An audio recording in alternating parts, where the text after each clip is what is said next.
એ દશામાં જેમ પંડમાં રમતા હતા ને એમ 12 પ્રગટ થયા.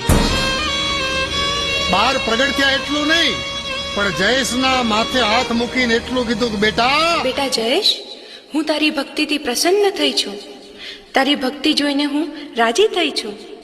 માં, જો તમે પ્રસન્ન થયા હોય તો મને એ જણાવો કે આ તમારા દીવામાં 10 કલર કેમ દેખાય છે?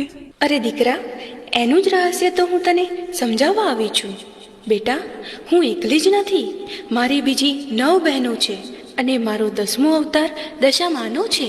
પણ માં, તમે તો મને એક જ દેખાવ છો. દીકરા, તું મારામાં શ્રદ્ધા અને વિશ્વાસ રાખ. હું તને દિવ્ય દ્રષ્ટિ આપું છું. જો દીકરા, હવે તને મારા 10 સ્વરૂપ દેખાશે. હું જ અંબા છું, હું જ બહુચર છું, હું જ સરસ્વતી છું, હું જ સંતોષી માં છું, હું જ મોગલ છું, હું જ ખોડિયાર છું, હું જ દેવ મોગરાની પાંડોરી માં છું, હું જ વેરાઈ માં છું ને હું જ મહાકાળી અને હું જ દશામાં છું. ત્યાં તો ગામ આખું ભેળું થયું.